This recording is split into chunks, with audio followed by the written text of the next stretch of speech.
आज बायोमोलिकुल्स में हम लोग लिपिड देखेंगे। नेक्स्ट डे हम लोग कार्बोहाइड्रेट और प्रोटीन देखे थे। बायोमोलिकुल्स में लिपिड जो था उसका क्या स्थिति है और क्या होता है, फैट क्या है, ऑयल क्या है, उसको आज देखते हैं। लिपिड जो है वो ग्रीक वर्ड लाइपोस से आया है, जिसका मतलब होता है फैट। ये जो होता है ग्रीसी ऑर्गेनिक मटेरियल है, जो कि वाटर में इनसॉल्युबल होता है, लेकिन ऑर्गेनिक सॉल्वेंट में ये आपका कैसा होता है, सॉल्युबल होता है। अर्थात नॉन पोलर जो होता है ऑर्गेनिक सॉल्वेंट, उसमें ये आपका सॉल्युबल होता है, जैसे ईथर है, बेंजीन, एसीटोन, ये सब में ये आपका क्लोरोफॉर्म, ये सब में ये आपका सॉल्युबल होता है। जो लिपिड शब्द था सर्वप्रथम दिया गया था ब्लूर के द्वारा, जो एक जर्मन साइंटिस्ट थे, और 1943 में दिया गया था। हमारे सेल्स का कुल कंटेंट का करीब 3.4% जो होता है, 3.5% जो होता है सेल कंटेंट का, वो लिपिड का बना होता है। और इसमें कार्बन, ऑक्सीजन और हाइड्रोजन एलिमेंट्स पाए जाते हैं। कुछ में फास्फोरस भी आता है। इसका इसमें जो ऑक्सीजन का एटम होता है वो हमेशा कार्बन एटम से कम होता है, और इसके कारण ज्यादा ऑक्सीजन की आवश्यकता होती है जब इसका ऑक्सीडेशन होता है, या इससे एनर्जी प्राप्त करने के लिए जब हम रिस्पायरेशन के समय प्रोसेस होता है हमारे सेल के अंदर, तो इसमें ऑक्सीजन अधिक मात्रा में चाहिए, क्योंकि इसमें लिपिड इस लिपिड में ऑक्सीजन की मात्रा जो होता है वो क्या होता है, कम होता है हमेशा कार्बन के तुलना में। लिपिड जो होता है वो रियली में माइक्रो मॉलिक्यूल है, लेकिन ये आपका मैक्रो मॉलिक्यूल के रूप में नजर आता है, क्योंकि ये डिजॉल्व नहीं हो पाता है मेम्ब्रेन के कारण या वेसिकल्स के कारण। तो रियली में लिपिड जो है वो माइक्रो मॉलिक्यूल है और नॉन पोलर होता है। नेक्स्ट बात अगर करें तो लिपिड जो है वो पॉलीमर नहीं होता है, सिंपली एक असेंबल होता है स्मॉल मॉलिक्यूल्स का, जो कि डिहाइड्रेशन के कारण एक दूसरे के साथ चिपक जाते हैं या इकट्ठा हो जाते हैं। रियली में लिपिड जो होता है वो सिंपल फैटी एसिड्स हो सकता है, या ग्लिसरॉल हो सकता है, या दोनों के मिलने से बना हुआ रचना हो सकता है। ये जो आपका लिपिड है उसमें फैटी एसिड्स और ग्लिसरॉल जो उसके कंस्टिट्यूएंट्स हैं उसके बारे में थोड़ा सा देख लेते। फैटी एसिड्स जो है वो एक तरह का कार्बोक्सिलिक एसिड है, जो कि ग्लिसरॉल और कोलेस्ट्रॉल के हाइड्रोलिसिस से निकलता है। तो फैटी एसिड एक तरह का कार्बोक्सिलिक एसिड है, जो कि जब हम हाइड्रोलिसिस करते हैं ग्लिसरॉल के ईस्टर का या कोलेस्ट्रॉल के ईस्टर को, तो ये प्राप्त होता है। रियली में इसमें हाइड्रोकार्बन चेन होता है, जिसपे एक कार्बोक्सिलिक ग्रुप पाया जाता है COOH। इसका जो जनरल फॉर्मूला होता है RCOH होता है, RCOOH। ठीक है, R जहां पर आपका हाइड्रोकार्बन चेन है, जिसमें आपका मिथाइल ग्रुप हो सकता है या उससे बड़े नंबर के आपके हो सकते हैं, जिसमें कार्बन की संख्या 1 से लेकर 19 तक होती है। ये आपका सामान्य रूप में 1 से लेकर 19 तक कार्बन इसमें होता है। ये आपका कई प्रकार का होता है, जिसे हम कई क्राइटेरिया पे बांटते हैं, जिसमें एक प्रमुख क्राइटेरिया है कि उसमें आपका डबल बॉन्ड है या एब्सेंट है। अगर केवल सिंगल बॉन्ड पाया जाता है किसी फैटी एसिड्स में तो उसे सैचुरेटेड फैटी एसिड्स कहते हैं, जबकि वैसा फैटी एसिड्स जिसमें डबल बॉन्ड पाया जाता है एक या एक से अधिक उसे अनसैचुरेटेड फैटी एसिड्स कहते हैं। सैचुरेटेड फैटी एसिड जो होता है उसमें कोई डबल बॉन्ड नहीं होता, अर्थात कार्बन और कार्बन के बीच में सारा का सारा बॉन्ड सिंगल टाइप का होता है। नेक्स्ट जो बात इसमें करें अगर सैचुरेटेड फैटी एसिड्स में, तो ये रूम टेम्परेचर पर सॉलिड होता है और इसका जो मेल्टिंग पॉइंट होता है वो अधिक होता है, हाई होता है, और इसी कारण रूम टेम्परेचर पर ये सॉलिड रूप में नजर आता है। इसका जनरल फार्मूला जो होता है वो CnH2nO2 होता है। ये आपका मुख्यतः एनिमल में पाया जाता है और ये आपका कई प्रकार का है, जिसमें प्रमुख है कुछ, उसको देखते नीचे। एसिटिक एसिड एक प्रमुख है इसमें, जो आपका 2 कार्बन का होता है और ये कार्बोहाइड्रेट का जब मेटाबॉलिज्म होता है रूमिनेंट के स्टोमक में उस समय कॉमनली आपको प्राप्त होता है, नेचुरल रूप में ये प्राप्त होगा। तो एसिटिक एसिड जो है वो आपका कार्बोहाइड्रेट मेटाबॉलिज्म के द्वारा बनने वाला एक फैटी एसिड है जो रूमिनेंट के स्टोमक में बनेगा। इसका सूत्र है CH3COOH। नेक्स्ट है प्रोपोनिक एसिड, ये 3 कार्बन का बना होता है। ये भी आपका कार्बोहाइड्रेट मेटाबॉलिज्म जो होता है फर्मेंटेशन के द्वारा रूमिनेंट के स्टोमक में उसके द्वारा बनता है और इसका आपका सूत्र होता है CH3CH2COOH। अगला है ब्यूटारिक एसिड, ये 4 कार्बन का होता है और ये मुख्यतः बटर से प्राप्त होता है, बटर में आपका पाया जाता है। इसका भी आपका जो फॉर्मूला होता है CH3CH2CH2COOH। अगला है caproic acid, caproic acid 6 carbon का होता है और ये पाया जाता है बटर में, कोकोनट ऑयल में, पाम ऑयल में। अगला है कैप्रिलिक एसिड, ये 8 कार्बन का होता है, ये भी आपका मक्खन में, बटर में पाया जाता है, कोकोनट ऑयल में पाया जाता है, पाम ऑयल में पाया जाता है। अगला है कैपोरिक एसिड, कैपोरिक एसिड, ये जो कॉपोरिक एसिड होता है, कॉपोरिक एसिड 10 कार्बन का बना हुआ कंपाउंड है, ये मुख्यतः बटर और कोकोनट ऑयल में पाया जाता है। नेक्स्ट है लॉरिक एसिड, ये भी आपका 12 कार्बन का बना होता है, ये coconut oil, laurel oil, cinnamon oil में प्रमुख रूप से पाया जाता है। अगला है माइरिस्टिक एसिड, माइरिस्टिक एसिड जो है ये 14 कार्बन का होता है, 14 कार्बन का होता है और ये सारे के सारे जो अभी हम लोग देख रहे थे ये सारे के सारे सिंगल बॉन्ड रखते हैं अर्थात सैचुरेटेड है।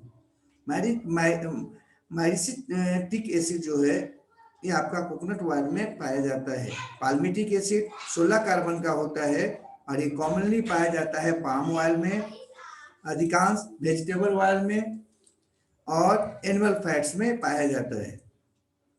नेक्स्ट है एस्टेरिक एसिड, एस्टेरिक एसिड जो होता है वो 18 कार्बन का होता है और ये पाम ऑयल में, अधिकांश वेजिटेबल ऑयल में, एनिमल फैट्स में पाया जाता है। अगला है लिग्नोसेरिक एसिड, ये 24 कार्बन का होता है और ये पीनट ऑयल में कॉमनली पाया जाता है। अगला है एराकिडिक एसिड, एराकिडिक एसिड भी आपका 20 कार्बन का होता है और ये कॉमनली पीनट ऑयल में पाया जाता है। नेक्स्ट है वेनिक एसिड, ये आपका 22 कार्बन का होता है और कॉमनली रैपसीड ऑयल में और पीनट ऑयल में ये पाया जाता है। थोड़ा थोड़ा इसको देख लीजिएगा कि कौन सा ऑयल में कौन सा आपका फैटी एसिड्स होता है। अगला पढ़ते हैं हम अनसैचुरेटेड फैटी एसिड्स के बारे में। वैसे फैटी एसिड्स को अनसैचुरेटेड फैटी एसिड्स कहते हैं जिसमें एक या एक से अधिक डबल बॉन्ड कार्बन के एटम्स के बीच में पाया जाता है। ये सामान्यतः रूम टेम्परेचर पर लिक्विड होता है, अर्थात इसका मेल्टिंग पॉइंट कम होता है। ये सामान्यतः पौधों में पाया जाता है कोकोनट ऑयल को छोड़कर, कोकोनट फैट को छोड़कर। नेक्स्ट अगर बात करें तो इसका उदाहरण क्या करते, इसका कॉमन उदाहरण है पाल्मिटोलिक एसिड, जो 16 कार्बन का बना होता है और इसका सूत्र होता है CH3CH2 के whole 5, CH double bond CH, CH2 के होल 7 और COOH। ये इसका आपका सूत्र है, या फिर आप इसका कह सकते कि मॉलिक्यूलर आपका स्ट्रक्चर है। यह कॉमन रूप से मिल्क फैट है, अर्थात दूध में पाया जाने वाला फैट है। एक और है ओलिक एसिड, ये भी 18 कार्बन का बना होता है और ये सामान्यतः ओलिव ऑयल में या पॉर्क फैट में पाया जाता है। ये दोनों के दोनों ओलिक एसिड और पाल्मिटोलिक एसिड को हम लोग मोनोइनोइक फैटी एसिड्स भी कहते हैं। मोनोइनोइक फैटी एसिड्स का मतलब होता है वैसा फैटी एसिड्स जिसमें केवल एक डबल बॉन्ड पाया जाता है। मोनोइनोइक मतलब एक डबल बॉन्ड रखने वाला, सिंगल डबल बॉन्ड रखने वाला ये फैटी एसिड है, दोनों पाल्मिटोलिक एसिड और ओलिक एसिड। नेक्स्ट बात करते लिनोलिक एसिड, ये 18 कार्बन का बना होता है। ओलिक एसिड भी 18 कार्बन का था। इन दोनों में बॉन्ड की संख्या में केवल अंतर होता है। लिनोलिक एसिड में भी 18 कार्बन है, ओलिक एसिड में भी 18 कार्बन है, लेकिन ओलिक एसिड में केवल एक डबल बॉन्ड होता है, जबकि लिनोलिक एसिड में 2 डबल बॉन्ड होता है। अर्थात ये डाइइनोइक आपका होता है फैटी एसिड, जबकि ओलिक एसिड जो था वो मोनोइनोइक फैटी एसिड होता है। इसमें हम देखते कुछ, ये पाया जाता है लिनसीड ऑयल में, सोयाबीन ऑयल में, सनफ्लावर ऑयल में, और अभी आपको पीछे भी बताए थे कि लिनोलिक एसिड में 2 डबल बॉन्ड होता है, अर्थात ये डाइइनोइक होता है। अगला है linolenic acid. Linolenic acid really में बनता है लिनोलिक एसिड से, और लिनोलिक एसिड जो होता है ये आपका लिनोलिक एसिड से बन जाता है। इसमें आपका 3 कार्बन 3 जो है ना डबल बॉन्ड पाया जाता है। ये भी 18 कार्बन का ही होता है। अंतर है इसमें लिनोलिक एसिड और ओलिक एसिड में। ओलिक एसिड में केवल 1 डबल बॉन्ड, लिनोलिक एसिड में 2 डबल बॉन्ड, और लिनोलेनिक एसिड में 3 डबल बॉन्ड पाया जाता है। ये समान रूप से लिनसीड ऑयल में पाया जाता है, और ये एक तरह का ट्राइइनोइक फैटी एसिड्स है, अर्थात वैसा फैटी एसिड्स जिसमें 3 डबल बॉन्ड पाए जाते हैं कार्बन्स के बीच में। अगला है एराकिडोनिक एसिड। एराकिडोनिक एसिड जो होता है वो 20 कार्बन का होता है बना हुआ, और ये आपका पीनट ऑयल में पाया जाता है। इसमें 4 डबल बॉन्ड पाए जाते हैं, अर्थात यह टेट्राइनोइक होता है। अगला है इरूसिक एसिड। इरूसिक एसिड जो होता है वो 22 कार्बन का बना होता है। ये मस्टर्ड ऑयल में पाया जाता है, और ये भी एक तरह का मोनोइनोइक होता है, अर्थात वैसा फैटी एसिड्स जिसमें केवल एक डबल बॉन्ड पाया जाता है। तो ओलिक एसिड, पाल्मिटोलिक एसिड के साथ साथ इरूसिक एसिड भी मोनोइनोइक होता है। तो अभी हम लोगों ने देखा कि फैटी एसिड्स को 2 ग्रुप में बांटा जा सकता है, उसमें डबल बॉन्ड है कि नहीं है इसके आधार पर। अगर कार्बन कार्बन के बीच में डबल बॉन्ड एक या एक से अधिक है तो उसे अनसैचुरेटेड फैटी एसिड्स नाम दिया गया, और अगर नहीं है तो सैचुरेटेड फैटी एसिड नाम दिया गया। अनसैचुरेटेड फैटी एसिड्स भी 3 प्रकार का कम से कम हो सकता है, या 4 प्रकार का भी कर सकते हैं। एक है मोनोइनोइक, अर्थात सिंगल डबल बॉन्ड रखने वाला फैटी एसिड्स। डाइइनोइक, अर्थात 2 डबल बॉन्ड रखने वाला फैटी एसिड्स, ट्राइइनोइक अर्थात 3 डबल बॉन्ड रखने वाला फैटी एसिड्स। तो ये तीनों में हम कई उदाहरण यहाँ पर लिखे हैं और उसको देख लेना है। अगला है जो फैटी एसिड्स होता है जिसमें सिंगल बॉन्ड पाया जाता है, उसे मोनो अनसैचुरेटेड फैटी एसिड्स भी कहते हैं। अर्थात तो वैसा अनसैचुरेटेड फैटी एसिड्स जिसमें सिर्फ और सिर्फ एक ही बॉन्ड पाया जाता है डबल बॉन्ड के रूप में, जबकि जिसमें 2 या 2 से अधिक डबल बॉन्ड पाया जाता है वैसे अनसैचुरेटेड फैटी एसिड्स को पॉली अनसैचुरेटेड फैटी एसिड्स कहते या पूफा कहते हैं, PUFA, पूफा, poly unsaturated fatty acids. तो जो आपका डाइनोइक या ट्राइनोइक फैटी एसिड्स हैं वो सब के सब किसमें आएंगे? पूफा में। अब ये था आपका, हम लोग पढ़ रहे थे सैचुरेटेड और अनसैचुरेटेड फैटी एसिड्स। नेक्स्ट बात करते इसेंशियल फैटी एसिड्स का।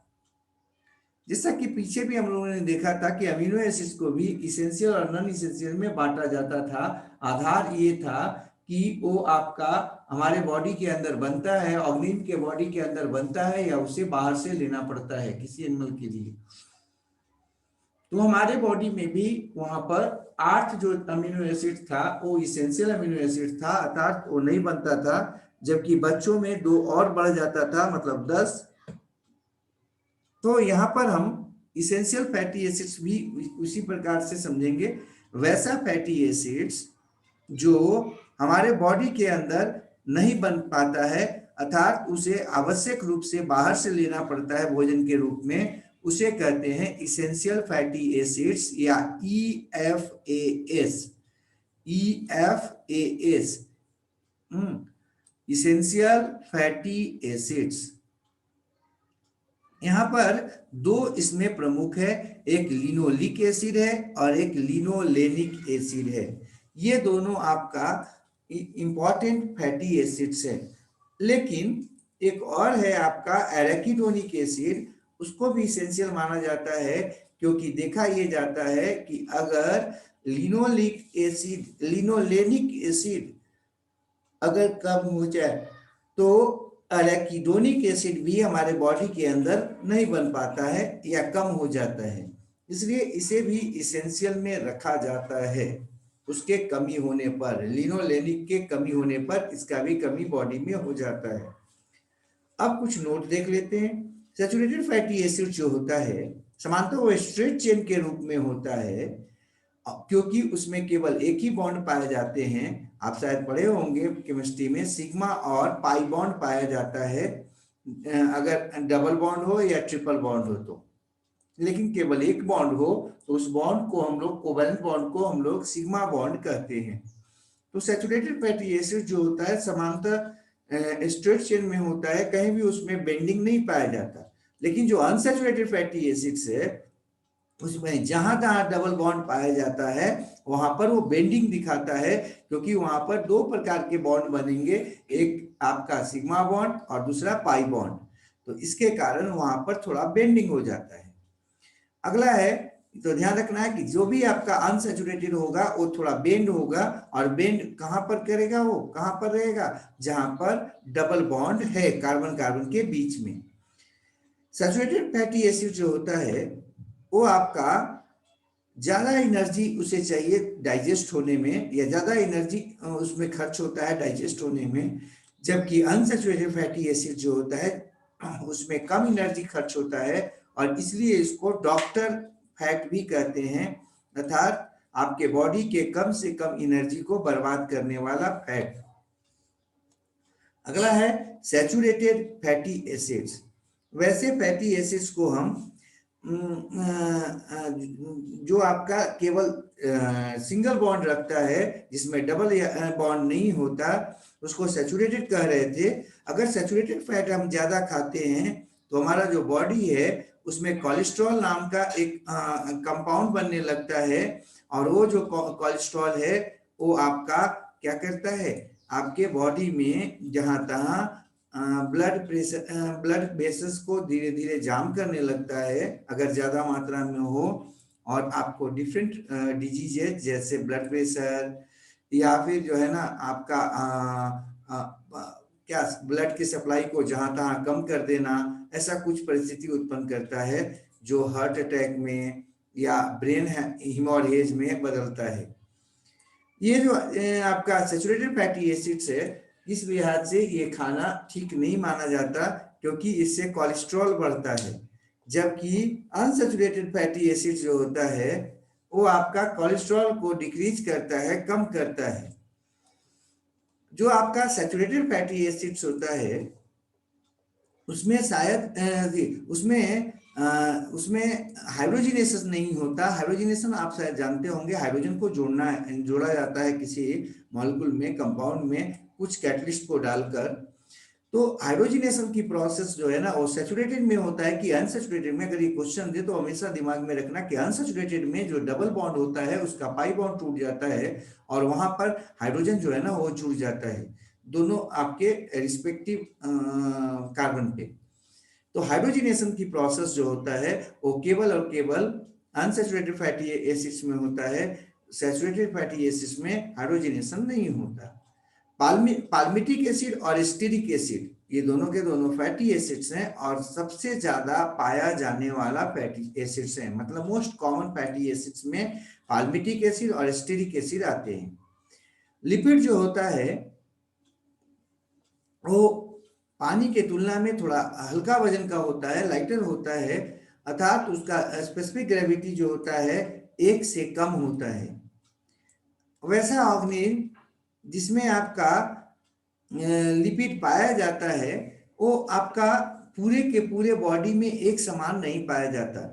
जैसे प्लांट है या एनिमल्स है, उसमें अगर लिपिड पाया जाता है तो पूरे के पूरे बॉडी में समान रूप में नहीं सजा होता है। प्लांट में मुख्य रूप से जो आपका फैट होता है वो आपका सीड में पाया जाता है, नट में पाया जाता है या फ्रूट्स में पाया जाता है, जबकि अन्य बॉडी के पार्ट्स में काफी कम पाया जाता है। जबकि एनिमल में अगर देखा जाए तो एनिमल में adipose tissue, yellow bone marrow और नर्वस टिश्यू में मुख्य रूप से आपका ये आपका फैट पाया जाता है या स्टोर होता है। बॉडी के अन्य टिश्यू में भी, अन्य ऑर्गन्स पे भी ये पाया जाता है, लेकिन मुख्य रूप से आपके बॉडी का अधिकांश जो फैटी एसिड्स होता है या फैट होता है वो एडिपोज टिश्यू में, येलो बोन मैरो में और नर्वस टिश्यू में पाया जाता है। अब लिपिड का क्लासिफिकेशन देखते हैं। हाँ, ब्लू के द्वारा इसका क्लासिफिकेशन भी किया गया 1943 में, और उन्होंने लिपिड को 3 प्रमुख समूह में बांटा। पहला है सिंपल लिपिड, दूसरा कंपाउंड या कंजुगेटेड लिपिड और तीसरा होता है डिराइव्ड लिपिड। सिंपल लिपिड जो होता है और कंपाउंड लिपिड या कंजुगेटेड लिपिड या डिराइव्ड लिपिड, इसको हम लोग आगे देखते हैं। पहले आते हैं सिंपल लिपिड पर। सिंपल लिपिड जो होता है वो फैटी एसिड्स का ईस्टर होता है अलग अलग प्रकार के अल्कोहल के साथ, अर्थात ऑर्गेनिक एसिड और अल्कोहल जो है ना वो आपस में जब मिलते हैं तो ईस्टर बनता है। तो ये बार बार जो शब्द आ रहा है कि ईस्टर ऑफ फैटी एसिड्स, तो आपके दिमाग में आ जाना चाहिए कि इसमें अल्कोहल जो है ना जब एसिड्स के साथ अभिक्रिया करता है, रिएक्शंस करता है, तो ईस्टर का निर्माण करता है। अर्थात रियली में सिंपल फैट जो होता है उसमें केवल अल्कोहल और फैटी एसिड्स ही पाए जाते हैं। अब सिंपल फैट जो होता है वो भी कई प्रकार के जो है ना टाइप्स को रखता है, जिसमें कॉमन टाइप है न्यूट्रल या ट्रू फैट और दूसरा है वैट। न्यूट्रल या ट्रू फैट में 2 आता है, एक फैट और एक वाइल। रियली में न्यूट्रल या ट्रू फैट, जैसा कि नाम है इसका, ये न्यूट्रल टाइप का होता है और ये आपका फैटी एसिड्स का ईस्टर होता है ग्लिसरॉल के साथ। अतः इसे ग्लिसराइड भी कहते हैं। अर्थात न्यूट्रल फैट्स या ट्रू फैट्स एक तरह का ग्लिसराइड होता है जिसमें आपका ग्लिसरॉल और फैटी एसिड्स पाए जाते हैं। इसमें एक मॉलिक्यूल होता है ग्लिसरॉल का, जबकि जो आपका फैटी एसिड्स होता है उसका 1 से लेकर 3 मॉलिक्यूल हो सकता है, जो एक जैसे हो सकते हैं या अलग अलग प्रकार के हो सकते हैं।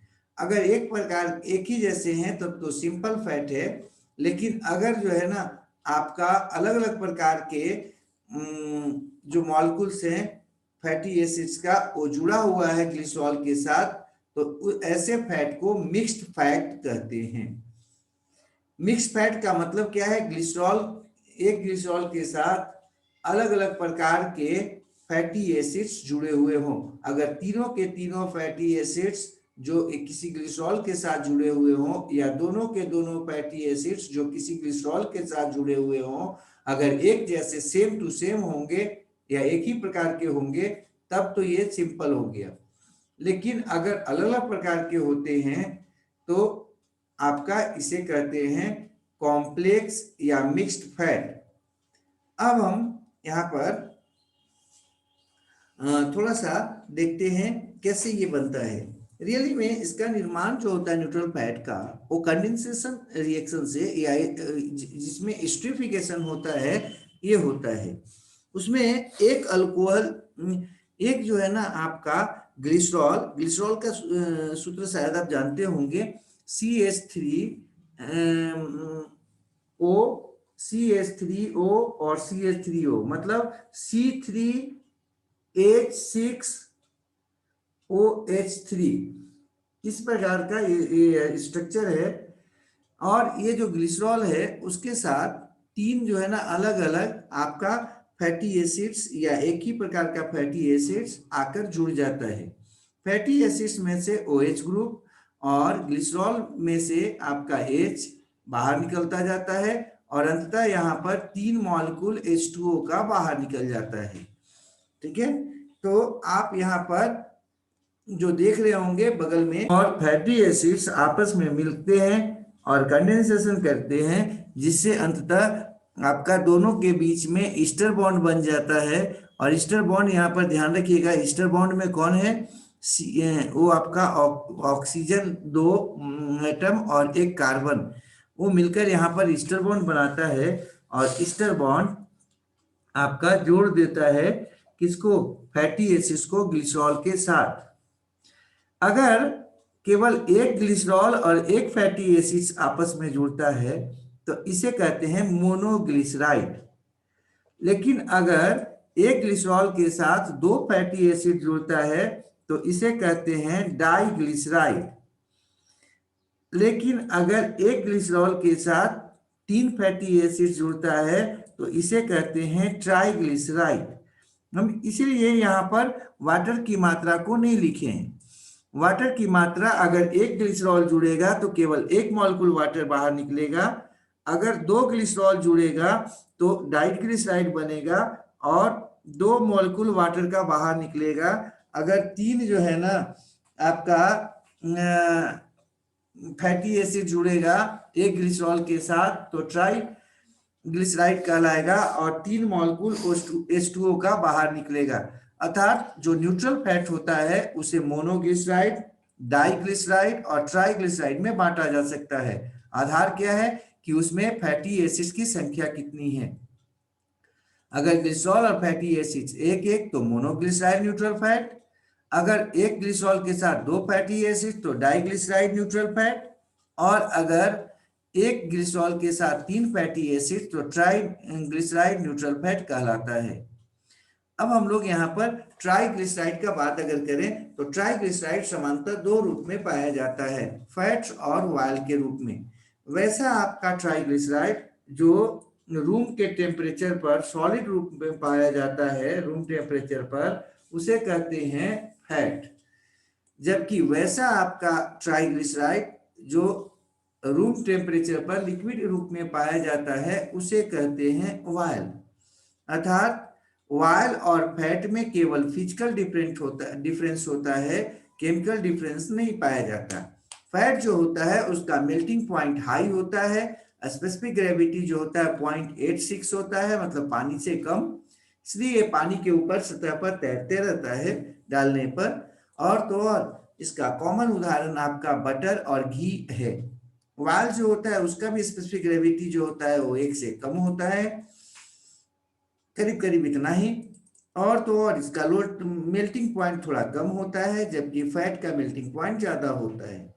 इसमें कॉमन उदाहरण आ जाएगा मस्टर्ड वाल, सनफ्लावर वाल, हाँ, जिंजेली वाल, जिंजेली समझते होंगे, तिल वाल, etc। अगला है फैट्स। ये तो हम लोग देख रहे थे सिंपल सिंपल लिपिड का, जिसमें आपका दो था, फैट और वायल। फैट और वायल जो है ना वो आपका केमिकल रूप से सेम होते हैं, स्ट्रक्चरल रूप में डिफरेंट होते हैं। अब अगर वैक्स का बात करें तो वैक्स जो होता है वो फैटी एसिड्स का ईस्टर होता है, जिसका मॉलिक्यूलर और उसमें काफी हाई मॉलिक्यूलर वेट का अल्कोहल होता है, अर्थात ये थोड़ा सा ज्यादा कॉम्प्लेक्स होता है सिंपल लिपिड से। जबकि सिंपल लिपिड में सिर्फ हम लोगों ने देखा था कि वो ईस्टर होता है फैटी एसिड्स का और अलग अलग प्रकार का अल्कोहल का। ये फैटी एसिड्स का ये भी ईस्टर का बना होता है, लेकिन इसमें जो अल्कोहल होता है उसका मॉलिक्यूलर वेट काफी अधिक होता है, अतः ये थोड़ा ज्यादा कॉम्प्लेक्स होता है। ये भी आपका वैक्स जो होता है वो आपका रूम टेम्परेचर पर सॉलिड होता है, और लेकिन ये चूंकि ज्यादा कॉम्प्लेक्स होता है, अतः एटमॉस्फेरिक जो आपका परिवर्तन हैं, जैसे सनलाइट या वाटर, रेन रेन हुआ, प्रेसिपिटेशन हुआ, उनके लिए ये ज्यादा रेजिस्टेंट होता है। अर्थात एटमॉस्फेरिक जो ऑक्सीडेशन होता है उसके लिए ये काफी ज्यादा रेजिस्टेंट होता है। प्लस जो आपका लिपिड डाइजेस्टिव एंजाइम्स होता है उससे ये इसका हाइड्रोलिसिस नहीं होता, अर्थात ये डाइजेस्ट नहीं हो पाता है। अगला जो बात है, ये आपका कोई न्यूट्रिशनल वैल्यू नहीं रखता, क्योंकि ये हमारे डाइजेस्टिव सिस्टम के द्वारा डाइजेस्ट नहीं हो सकता है। इसलिए वैक्स के खाने के बाद हमें कोई न्यूट्रिशनल वैल्यू या एनर्जी वैल्यू या बॉडी में इसका कोई उपयोग नहीं हो सकता है या हो पाता। ये भी आपका कई प्रकार का होता है, कुछ एक को हम लोग यहाँ देख लेते हैं। देखो, एक है ऊल वैक्स। ऊल वैक्स शायद आप जानते होंगे, जो ऊन में पाया जाता है। ऊन है क्या, ऊल है क्या, अगर आपसे कोई पूछे कि ऊल से क्या समझते हो, तो अधिकांश लोग जो है ना ऊल का मतलब कुछ अलग धागा समझ लेते। आपके दिमाग में ये बात आनी चाहिए कि ऊल जो है ना एक प्रकार का हेयर होता है, बाल होता है, जिसके ऊपर काफी मात्रा में आपका वैक्स लगा होता है, जो इसको वाटर प्रूफ बनाता है। तो ऊल वैक्स या लैनोलिन जो है वो क्या है भाई, तो एक प्रकार का वैक्स है जो कि क्यूटेनियस ग्लैंड से निकलता है। वैसे मैमल्स में जिन पे फर पाया जाता है, मतलब सॉफ्ट जो है ना आपका हेयर्स पाया जाता है, उन मैमल्स में ये क्या करता है, हेयर को और स्किन को वाटर प्रूफ बनाता है, उससे उस पर एक कोट बनाता है। जो वी ये तो हो गया उल वैक्स। इस उल वैक्स के कारण ही उल जो है उसका रेजिस्टेंट पावर बढ़ जाता है, और वो आपका पानी में भी क्या होता है, खराब नहीं होता। जबकि कॉटन वगैरह जो होता है वो पानी में खराब हो जाता है, जबकि इसका ये आपका पानी में भी जल्दी खराब नहीं होता। इसका रीजन केवल ये है कि इसके ऊपर में वैक्स का एक कोट पाया जाता है। वी वैक्स जो होता है वो बी के द्वारा, मतलब हनी बी के वर्कर के द्वारा जो है ना एब्डोमिनल ग्लैंड से निकाला जाता है। ये सामान्यतः ड्रोन के द्वारा नहीं निकलता। ये जो वर्कर होती हैं मधुमक्खियां, उनमें जो एब्डोमिनल ग्लैंड होता है वो इसको सिक्रीट करता है, और इसका उपयोग वो वर्कर अपने घोंसलों को बनाने में, मतलब बी हाइव को बनाने में या बी नेस्ट को बनाने में उपयोग करती है, उसमें कंपार्टमेंट बनाने में उपयोग करती है। जो भी बी हाइव होता है वो आपका बी वैक्स का बना होता है। वी वैक्स जो होता है ये आपका पाल्मिटिक एसिड, मतलब 16 कार्बन का फैटी एसिड से उसका, और मेरिसाइल अल्कोहल का बना होता है। मेरिसाइल अल्कोहल जो होता है वो C30, H61 और OH के रूप में पाया जाता है या होता है। इसलिए इसे हेक्सा कोसाइल पाल्मिटेट भी कहते हैं। ईयर वैक्स या सेरुमेन का बात करें, ये आपका सिक्रीशन होता है सेरुमिनस ग्लैंड का, जो कि हमारे एक्सटर्नल ऑडिटरी कैनाल में पाया जाता है। ईयर का जो एक्सटर्नल ऑडिटरी कैनाल होता है उसमें पाए जाने वाले ग्लैंड्स को ही हम लोग सेरुमेन ग्लैंड कहते हैं या सेरुमिनस ग्लैंड कहते हैं। इनसे निकलने वाला जो सिक्रीशन होता है वो आई वैक्स या सेरुमेन कहलाता है। ये इसका काम है, ये आपका एक्सटर्नल ईयर को प्रोटेक्ट करना, उसमें जो भी डस्ट पार्टिकल्स वगैरह जाता है उसको कैप्चर करना, और तो और माइक्रोबियल ग्रोथ को रोकना। अगला है प्लांट वैक्स। प्लांट वैक्स जो है ना वो आपका प्लांट में पाया जाता है, और ये सामान्यतः क्यूटिकल के ऊपर एक लेयर बनाता है जो क्यूटिकल को प्रोटेक्ट करता है मौसम से, परिवर्तन से। साथ ही साथ जो एक्वेटिक प्लांट्स होते हैं उनको भीगने से बचाता है, वेटिंग से बचाता है, जबकि जो जेरिक प्लांट्स होते हैं या टेरेस्ट्रियल प्लांट्स होते हैं उनको ये ट्रांसपायरेशन को रोकता है। इसलिए जो जितने ज्यादा जो है आपका मरुस्थलीय क्षेत्र में पाए जाने वाले पौधे होते हैं उनमें ट्रांसपायरेशन जो है ना उतना कम हो जाता है, प्लस उनका जो ऊपरी आपका लेयर होता है वो काफी चिकना होता है, काफी जो है ना वो आपका लाइट टाइप का वहां से वो निकलता है। और ये इसका मेन रीजन है कि वहां पर वैक्स का एक लेयर मोटा पाया जाता है। तो बाकी जो है उसको नेक्स्ट डे देख लेते हैं।